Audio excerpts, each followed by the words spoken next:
If a bra is an over-the-shoulder boulder holder, does that make a jock strap an under-the-butt, not hut?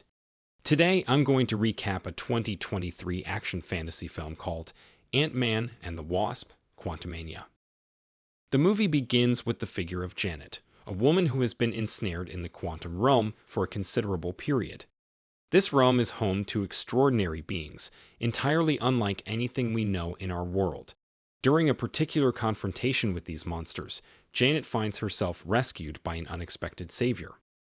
The narrative then shifts to the present day, introducing us to Scott Lang, who has gained immense public admiration after joining the Avengers.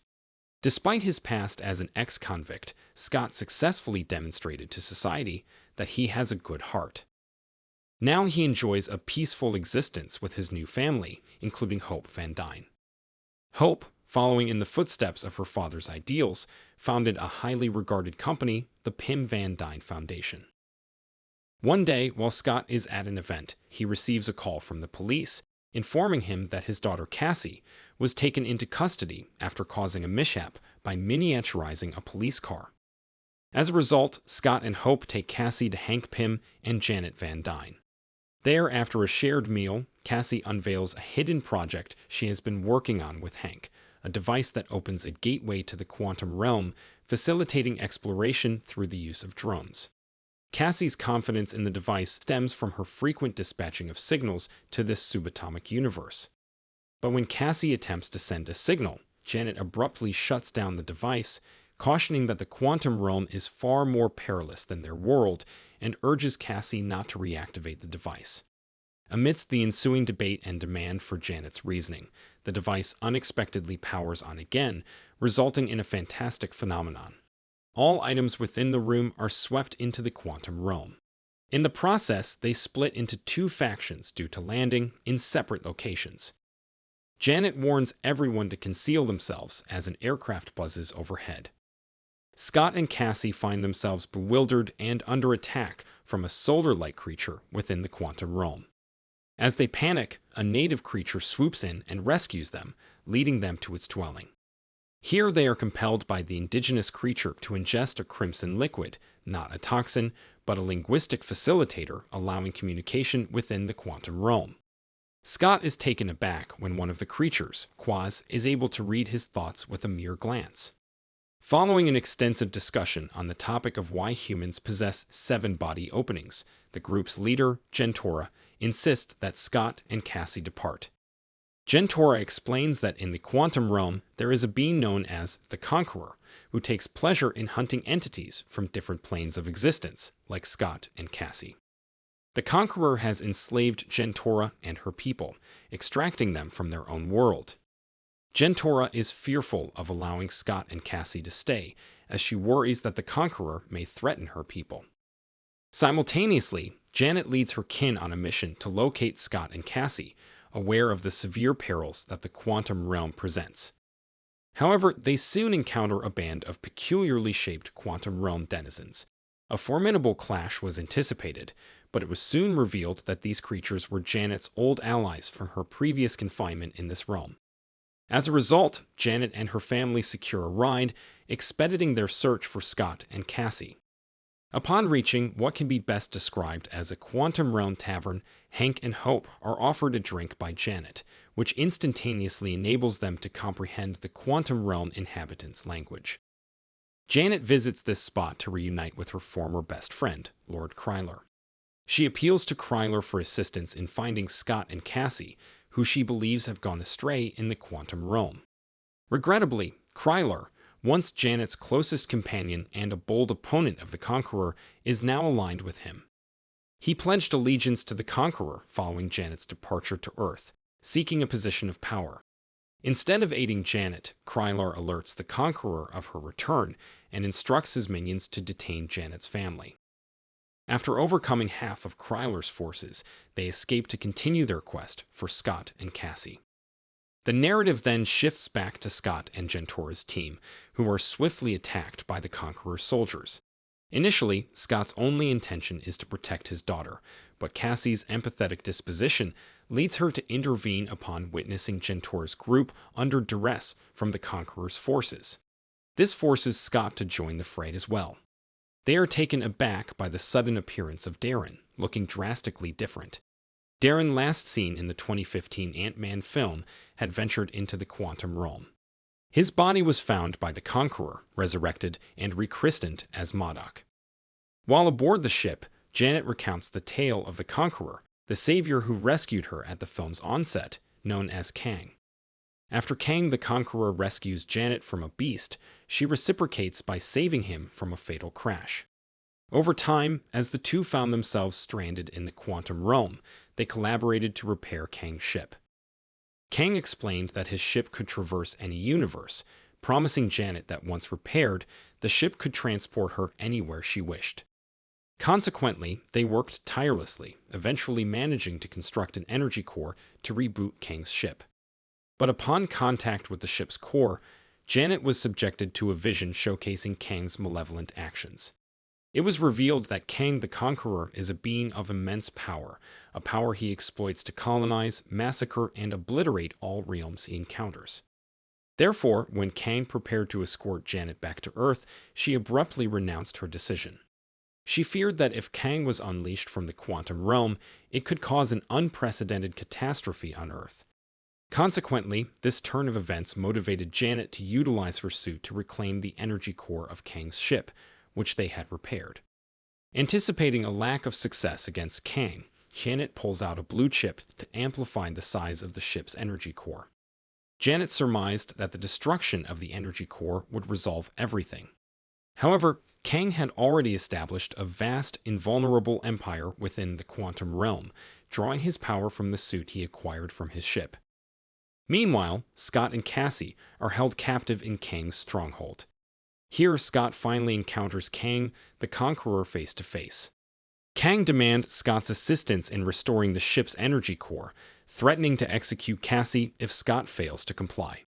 Being a selfless and devoted father, Scott immediately accepts the task to procure the core energy.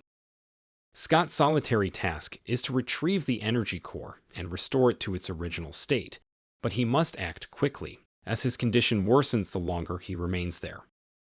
Upon shrinking and infiltrating the energy core, Scott is perplexed as his body suddenly segments. Here he witnesses multiple versions of himself due to the proximity to the multiverse engine's core, causing a probability storm. Consequently, every potential action Scott could take manifests before him. Scott's duplicate images start to revolt due to their conflicting thoughts.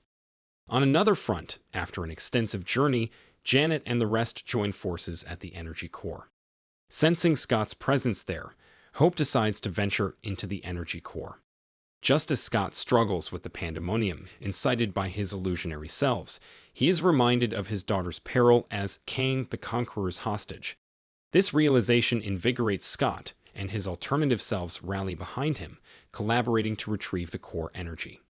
When it appeared Scott might not succeed, Hope intervenes, uniting with Scott to secure the ship's energy core. However, upon successful retrieval, Scott's concern for his daughter's safety makes him hesitant to hand over the core energy to Janet. In a sudden turn of events, the energy core drops before them and is quickly seized. Meanwhile, Hank, who had been awaiting their return on the ship, is startled by Darren's sudden assault. Regrettably, Kang proves too formidable, and their collective strength pales in comparison to Kang the Conqueror. Kang transports Janet to his kingdom, while Hank Pym succumbs to M.O.D.O.K. However, we are shown a glimpse of a giant ant looming overhead.